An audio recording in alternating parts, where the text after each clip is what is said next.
Hello नमस्कार दोस्तों, मैं जयपाल प्रजापति स्वागत करता हूं आपका अपने यूट्यूब चैनल जीएस अड्डा 222 पर। जी हाँ दोस्तों, your most welcome our YouTube channel GS Adda 222। दोस्तों आज हम चर्चा करेंगे भारत में देसी रियासतों का विलय, यानी कि भारत में देसी रियासतों का विलय किस प्रकार हुआ।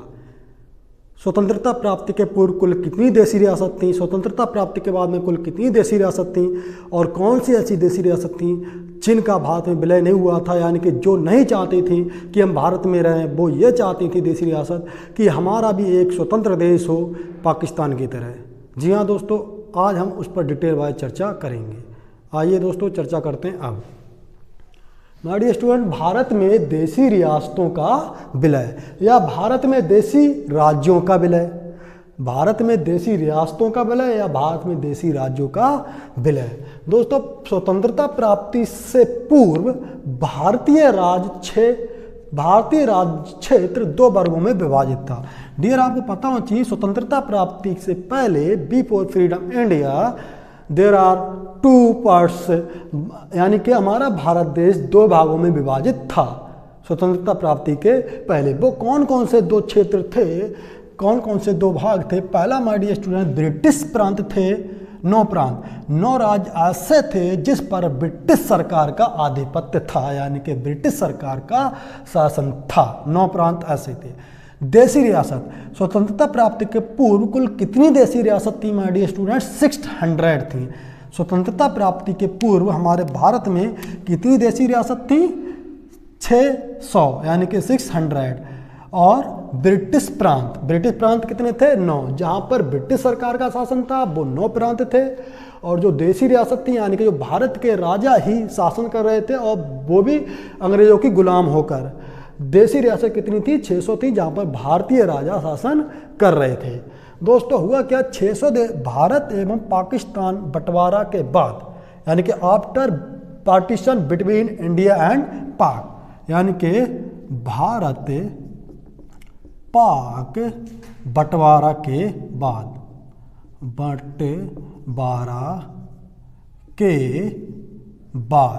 जी डियर, भारत पाक बंटवारा के बाद कुल कितनी देसी रियासत भारत में रह गई? टोटल 600 थी भारत आज़ाद होने से पहले, लेकिन भारत पाक बंटवारा के बाद माय डियर स्टूडेंट्स भारत में 542 देसी रियासतें रह गईं। इन इंडिया यानी कि भारत में 542 देसी रियासत रह गई, यानी कि 542 क्षेत्र ऐसे रह गए जहां पर भारत के भारतीय राजा शासन कर रहे थे, राज्य कर रहे थे। जी हाँ दोस्तों, इन पाकिस्तान में कितनी चले गई? 58। इससे हमें कुछ लेना देना नहीं है फिलहाल। हमें पता होती टोटल 600 देसी रियासत थी, जिनमें से भारत पाक बंटवारा के बाद में भारत में कुल कितनी देसी रियासतें रह गई? 542 रह गई। दोस्तों हुआ क्या, कुछ ऐसी देसी रियासत भी थीं इनमें से जो भारत में नहीं आना चाहती थीं, वो अपना स्वतंत्र देश बनाना चाहती थी पाकिस्तान की तरह। वो कौन सी देसी रियासत थी? वो जूनागढ़ एक ऐसी देसी रियासत थी जो भारत में विलय होना नहीं चाहती थी, स्वतंत्र होने के बावजूद भी, भारत आज़ाद मिलने के बावजूद भी। जूनागढ़, हैदराबाद, जम्मू कश्मीर 3 ऐसी देसी रियासतें थीं। जूनागढ़, हैदराबाद, जम्मू कश्मीर 3 ऐसी देसी रियासतें थीं जो स्वतंत्रता के पश्चात भी भारत में विलय होना नहीं चाहती थी। वो चाहती थी हमारा भी एक स्वतंत्र देश हो, उसका एक स्वतंत्र झंडा हो, हर सब चीज़ स्वतंत्र हो। तो जी दोस्तों, इन 3 देसी रियासतों को भारत में विलय करने के लिए बहुत कठिनाइयों का सामना करना पड़ा। दोस्तों इन 3 देसी रियासतों को भारत में विलय करने के लिए सरदार वल्लभ भाई पटेल को, पंडित जवाहरलाल नेहरू के लिए, बीबी मेनन के लिए बहुत संघर्ष करना पड़ा, बहुत कठिनाइयों का सामना करना पड़ा। अब आज चर्चा करेंगे इन 3 देसी रियासतों को भारत में विलय किस प्रकार किया गया। जी हाँ दोस्तों, तो पहले जूनागढ़ देसी रियासत थी एक। जूनागढ़ दोस्तों गुजरात का दक्षिणतम वाला स्थान है। गुजरात का जो नीचे वाला पार्ट है इस प्रकार से, गुजरात का नीचे वाला पार्ट है ये इस प्रकार से, ये पड़ता था जूनागढ़, इतना पार्ट पड़ता था जूनागढ़ दोस्तों। ये हिस्सा किसका पड़ता था? जूनागढ़ का। जूनागढ़, गुजरात का नीचे वाला हिस्सा क्या पड़ता था दोस्तों? जूनागढ़।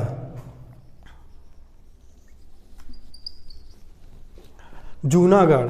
तो जूनागढ़ एक ऐसी देसी रियासत थी जहाँ पर अधिकतम आबादी हिंदुओं की थी और बहुत ना के बराबर आबादी मुस्लिम लोगों की थी। इसके बावजूद भी वहाँ पर मुस्लिम शासक शासन कर रहा था। जूनागढ़ में हिंदू की आबादी ज़्यादा थी, मुस्लिम की आबादी बहुत कम थी। इसके बावजूद भी मुस्लिम शासक, मुस्लिम राजा यहाँ पर शासन कर रहा था। लेकिन हुआ क्या, भारत पाक बंटवारा के बाद कुछ समय के बाद वहाँ का राजा पाकिस्तान भाग गया। यानी कि जूनागढ़ का जो राजा था, मुस्लिम राजा था, कहाँ पहुँच गया, पाकिस्तान में भाग गया, यानी कि चला गया। हुआ क्या, सरदार वल्लभ भाई पटेल ने अब जनता से राय ली, जूनागढ़ की जनता से राय ली कि अब आप बताओ आप कहाँ आना चाहते हो, आप स्वतंत्र देश बनाना चाहते हो या अपने भारत देश में विलय होना चाहते हो। तो जनता की राय मिली कि अब हम भारत में आना चाहते हैं। तो इस प्रकार से जूनागढ़ का विलय भारत में जनमत संग्रह के आधार पर किया गया। दोस्तों क्वेश्चन पूछा जाता है जूनागढ़ देसी रियासत का भारत में विलय किस आधार पर किया गया, तो क्वेश्चन बनता है जनमत संग्रह के आधार पर। जी दोस्तों, जूनागढ़ देसी रियासत का विलय भारत में किस प्रकार किया गया, तो जनमत संग्रह के आधार पर किया गया, यानी कि जनता की राय के आधार पर किया गया। जनता ने कहा हम भारत में विलय होना चाहते हैं, तो इस प्रकार से जूनागढ़ जनमत संग्रह के आधार पर भारत में विलय हुई। नेक्स्ट सेकंड पॉइंट दोस्तों, हैदराबाद पुलिस कार्रवाई के आधार पर इसका विलय किया गया भारत में। हैदराबाद के बारे में सुने आप। हैदराबाद एकमात्र ऐसी देसी रियासत थी जहां पर 80% हिंदू लोग थे। इसमें भी सेम पोजीशन ऐसी थी जूनागढ़ की तरह, 80% लोग हिंदू थे, 20% लोग मुस्लिम थे। लेकिन शासक कौन था, मुस्लिम, निजाम उल मुल्क, निजाम उल मुल्क। माय डियर स्टूडेंट, हैदराबाद का शासक कौन था, निजाम उल मुल्क, निजाम उल मुल्क। हैदराबाद का शासक कौन था, निजाम उल मुल्क। ये अपना एक स्वतंत्र देश बनाना चाहता था, ये भारत में विलय नहीं होना चाहता था। 20% थे इसके बावजूद भी। इसने एक बार, बहुत इंटरेस्टिंग एक मैसेज है, इसने एक बार जिन्ना के लिए मैसेज भेजा था, जिन्ना के लिए यानी पाकिस्तान, भारत आज़ाद होने से पहले की बात है ये, कि अगर आप हमारा साथ दें, अगर हम भारत के विरुद्ध लड़ें, जिन्ना निजाम ने जिन्ना के लिए मैसेज भेजा था, अगर हम भारत के विरुद्ध लड़ें क्या आप हमारा साथ देंगे। लेकिन हुआ क्या, जिन्ना ने क्या आंसर दिया, जिन्ना ने कहा हम तुच्छ वर्ग लोगों के लिए, हम एक तुच्छ वर्ग लोगों के लिए अपने पाकिस्तान का अस्तित्व खतरे में नहीं डालेंगे। तो इस प्रकार से जिन्ना ने इसका साथ नहीं दिया था। इसके बावजूद भी ये भारत के एंटी रहा, भारत आज़ाद होने के बाद भी ये अपना एक स्वतंत्र देश बनाना चाहता था। लेकिन हुआ क्या, उस समय हमारे प्रथम गृह मंत्री सरदार वल्लभ भाई पटेल थे, जिन्हें लौह पुरुष कहा जाता है। ऐसे ही लौह पुरुष नहीं कहा जाता है दोस्तों, बहुत मानते, बहुत अच्छे से कार्य करते थे, किसी चीज़ पर कोई एक्शन लेते थे बहुत अच्छे से लेते थे। दोस्तों हुआ क्या, हैदराबाद जिन्ना, पहले निजाम से पूछा गया बताओ आना चाहते हो कि नहीं, उसने कहा नहीं। हुआ क्या, 13 दिसंबर 1948 ईस्वी को, दोस्तों जी 13 दिसंबर 1948 ईस्वी को, 13 दिसंबर 1948 ईस्वी को हैदराबाद के चारों तरफ से हमारे प्रथम गृह मंत्री सरदार वल्लभ भाई पटेल ने इंडियन आर्मी भेज दी। थी पुलिस ही, लेकिन थी इंडियन आर्मी, लेकिन पुलिस की वर्दी में गई। चारों तरफ से हैदराबाद को घेर लिया इंडियन आर्मी ने, यानी कि पुलिस ने, और इतना मारा इन लोगों के लिए, इतना पीटा, ठीक से अकल इनकी ठिकाने पे लगा दी। एंड टाइम में ये हाथ जोड़ने लगे सरदार वल्लभ भाई पटेल के, नहीं अब हम अलग देश बनाना नहीं चाहते हैं, अब हम आपके ही साथ में आना चाहते हैं। तो दोस्तों इस प्रकार से जिन्ना का इलाज किया, सॉरी निजाम का इलाज किया किसने, हमारे सरदार वल्लभ भाई पटेल ने, यानी कि लौह पुरुष ने इलाज किया इसका। तो दोस्तों आपको पता होना चाहिए, क्वेश्चन बनता है हैदराबाद किस आधार पर, हैदराबाद देसी रियासत का किस आधार पर भारत में विलय हुआ, तो पुलिस कार्रवाई के द्वारा। जी हाँ दोस्तों, सरदार वल्लभ भाई पटेल ने पुलिस भेज दी, चारों तरफ से हैदराबाद को घेर दिया, बहुत पीटा इन लोगों के लिए, अकल ठिकाने पर कर दी। एंड टाइम में इनका भी विलय हमारे भारत में हो गया। निजाम का हमेशा के लिए एक स्वतंत्र देश का सपना टूट गया, सपना बना रह गया। दोस्तों हैदराबाद का विलय किसके आधार पर हुआ, पुलिस कार्रवाई के आधार पर हुआ। अच्छे समझ में आ गया होगा। कब, 13 दिसंबर 1948 ईस्वी को। नेक्स्ट दोस्तों जम्मू एवं कश्मीर, अब तीसरी एक और बची थी हमारी, जम्मू एवं कश्मीर देसी रियासत, इसका किस प्रकार से विलय हुआ दोस्तों। विलय पत्र के आधार पर। जम्मू कश्मीर एक ऐसी देशी रियासत थी जो विलय पत्र के आधार पर भारत में विलय हुआ, यानी कि साइन करके विलय हुआ कि हम आपके भारत में आना चाहते हैं। इस प्रकार से इनकी हिस्ट्री सुनो दोस्तों। जम्मू कश्मीर के में अधिकतर जनसंख्या दोस्तों मुस्लिम की थी। अधिकतर जनसंख्या कितनी थी, किसकी थी? मुस्लिम लोगों की थी। अधिकतर लोग मुस्लिम थे जम्मू कश्मीर में, लेकिन शासन किनका था? हिंदुओं का, यानी कि महाराजा हरि सिंह। महाराजा हरि सिंह वहाँ के शासक थे, यानी कि राजा थे। कहाँ के? जम्मू कश्मीर के। महाराजा हरि सिंह से पूछा गया, महाराजा जम्मू कश्मीर के शासक कौन थे दोस्तों? महाराजा हरि सिंह। महाराजा हरि सिंह। महाराजा हरि सिंह जी से पूछा गया, बताओ आप भारत में आना चाहते हो कि नहीं? उन्होंने स्पष्ट मना कर दिया था कि ना तो हम भारत में विलय होना चाहते हैं, ना ही पाकिस्तान में जाना चाहते हैं। हम एक अपना स्वतंत्र देश बनाना चाहते हैं। बात आज़ाद होने से पहले अंग्रेजों ने भी पहले ही बोल दिया था, जो जैसा चाह रहा है वो वैसा कर सकता है। जो अपना देश अलग बनाना चाह रहा है बना सकता है, भारत में आना चाह रहा है भारत में आ सकता है, पाकिस्तान में जाना चाह रहा है जा सकता है। तो इस प्रकार से इन्हें छूट दे दी, चलो आप अपना अलग देश बना लो। हुआ क्या? 26 अक्टूबर 1947 ईस्वी को हुआ क्या? जम्मू कश्मीर एक अलग देश बन चुका था। एक प्रकार से महाराजा हरि सिंह ने कहा, बोल दिया था कि हम अपना एक अलग देश बनाना चाहते हैं। मजे से आराम से शासन कर रहे थे महाराजा हरि सिंह। लेकिन हुआ क्या? पाकिस्तानी कबालियों यानी कि आतंकवादी हैं एक प्रकार से ये। पाकिस्तानी, लिख लेना, नोट कर लेना, पाकिस्तानी कबालियों ने जम्मू कश्मीर पर बार बार अटैक करना स्टार्ट कर दिया। हुआ क्या? 1947 के समय अक्टूबर में बहुत भयंकर अटैक किया जम्मू कश्मीर में, बहुत भयंकर हमला कर दिया जम्मू कश्मीर पर। राजा हरि सिंह परेशान हो गए। उन्होंने कहा, कहीं हमारा एक देश बनाने का सपना के चक्कर में हम अपने परिवार को भी हाथ से ना छोड़ बैठें, कहीं हमारा परिवार भी नष्ट ना हो जाए। उन्होंने सोचा कि हमारा परिवार भी नष्ट ना हो जाए। डर गए। कौन? राजा हरि सिंह। राजा हरि सिंह भागे भागे कहाँ पर आए? पंडित जवाहरलाल नेहरू के पास में आए। उस समय पंडित जवाहरलाल नेहरू के पास में आए। पंडित जवाहरलाल नेहरू से रिक्वेस्ट करने लगे, हे पंडित जी, आप अपनी सेना हमारे साथ में भेज दो। बहुत बुरी तरीक़ों से वो लोग मार रहे हैं, पाकिस्तानी कबीली हम लोगों के लिए बहुत भयंकर अटैक कर दिया उन्होंने। पंडित जी ने कहा, पंडित जवाहरलाल नेहरू ने कहा, आप सरदार वल्लभ भाई पटेल इसका इलाज करेंगे। उन्होंने सरदार वल्लभ भाई पटेल को ये कार्यभार सौंप दिया, जाओ। सरदार वल्लभ भाई पटेल ने कहा, भैया तुम तो अलग देश बनाना चाहते थे, अलग देश बना लो, अब क्यों आए हमारे पास? राजा हरि सिंह ने कहा, नहीं भैया, अब हम तुम्हारे साथ आना चाहते हैं, लेकिन आप अपनी सेना हमारे साथ भेज दो।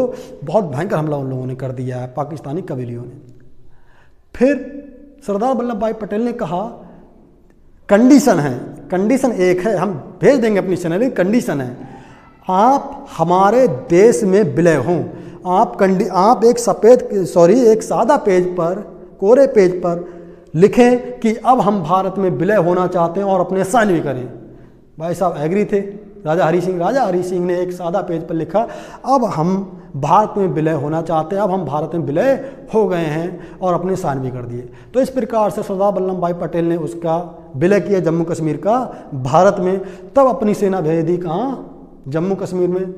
जम्मू कश्मीर में भारतीय सेना बहुत भयंकर अच्छे रूप से लड़ी। वैसे ही आप जानते हो, feeling of proud Indian army, जंग के मैदान में कभी ना हारते, खदेड़ दिया कबीलियों के लिए बिल्कुल। लेकिन अफसोस यही हुआ, राजा हरि सिंह थोड़ा लेट आए थे, काश थोड़ा पहले आते तो पीओके हमारे भारत से पाकिस्तानियों के अंडर में नहीं जाता। दोस्तों, हमारी सेना लेट पहुंची थी क्योंकि राजा हरि सिंह लेट आए थे सरदार वल्लभ भाई पटेल के पास में। तब तक पाकिस्तानी सेना ने, पाकिस्तानी कबीलियों ने पीओके पर अपना आधिपत्य जमा लिया था, पीओके पर अपना अधिकार जमा लिया था। दोस्तों, पीओके ऊपर वाला इस प्रकार से ये भाग है, पीओके इन इंग्लिश में बोलते हैं पीओके, पाक ऑक्यूपेड कश्मीर, पाक ऑक्यूपिड कश्मीर, पाक ऑक्यूपिड कश्मीर यानी कि पाक अधिकृत कश्मीर, पाक अधिकृत कश्मीर। पीओके को बोलते हैं पाक अधिकृत कश्मीर, यानी कि पाक के अधिकार में चला गया कश्मीर, थोड़ा सा हिस्सा पीओके का। दोस्तों, सेना, भारतीय सेना थोड़ा लेट पहुंची थी, इसीलिए जब तक पाकिस्तानी कबीलों ने, पाकिस्तानी सेनाओं ने पीओके को अपने अंडर में कर लिया। लेकिन जम्मू कश्मीर से छुटकारा दिला दिया फिलहाल इंडियन आर्मी ने, फिर भी बहुत साहसपूर्वक उनका सामना किया और उन्हें बाहर खदेड़ दिया। इस प्रकार से पाकिस्तानी आर्मी के लिए या पाकिस्तानी कबीलों के लिए बाहर भगा दिया। इस प्रकार से दोस्तों जम्मू कश्मीर का विलय, जम्मू कश्मीर देशी रियासत का विलय भारत में विलय पत्र के द्वारा हुआ। आपको ज़्यादा याद नहीं रखना, आपको पता होना चाहिए जूनागढ़ का विलय भारत में किस आधार पर किया गया, जनमत संग्रह के आधार पर किया गया। क्वेश्चन बेकायदा बनते हैं कंपटीशन में।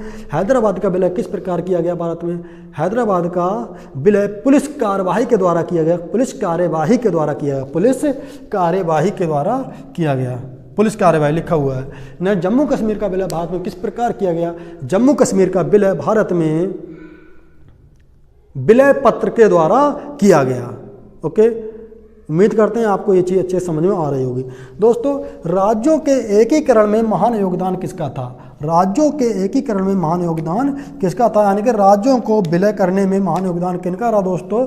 तो फर्स्ट नंबर पे अपने लौह पुरुष आते हैं सरदार वल्लभ भाई पटेल। इन्होंने बहुत महत्वपूर्ण भूमिका निभाई थी भारत को एकीकरण करने में, एक करने में दोस्तों, सरदार वल्लभ भाई पटेल। सेकंड नंबर पे आपके बीपी मेमन आते हैं और माउंटबेटन। इन लोगों ने, इन तीनों ने भारत में राज्यों के एकीकरण में बहुत महान योगदान निभाया था दोस्तों। फिर से मैं आपको बता रहा हूं दोस्तों, भारत में देशी रियासतों के विलय से related only 3 question very very important बनते हैं। भारत में देशी रियासतों से रिलेटेड कि जूनागढ़ का विलय किस प्रकार हुआ भारत में जनमत संग्रह के आधार पर, हैदराबाद का विलय किस प्रकार हुआ पुलिस कार्रवाई के आधार पर किया गया, जम्मू कश्मीर का विलय किस प्रकार हुआ विलय पत्र के आधार पर, और भारत में एकीकरण, भारत में राज्यों के एकीकरण में महान योगदान किनका रहा था। इन ऑप्शन, इनमें से एक ना एक ऑप्शन जरूर आ जाता है दोस्तों। वेरी वेरी इंपॉर्टेंट 4 ही क्वेश्चन बनते हैं और देशी रियासतों से रिलेटेड शायद ही नहीं बनते हैं। फिलहाल आपको इतना ही पता होना चाहिए। उम्मीद करते हैं दोस्तों आपको ये वीडियो अच्छे से समझ में आई होगी। वीडियो को बार बार देखें, अच्छे समझ में आएगी, अपने नोट्स खुद बनाएं। आज के लिए इतना ही। अगर वीडियो अच्छी लगी हो तो वीडियो को लाइक करें, दोस्तों के साथ शेयर करें, और हाँ, अगर चैनल पे नए हो तो चैनल को सब्सक्राइब अवश्य करें। जय हिंद दोस्तों।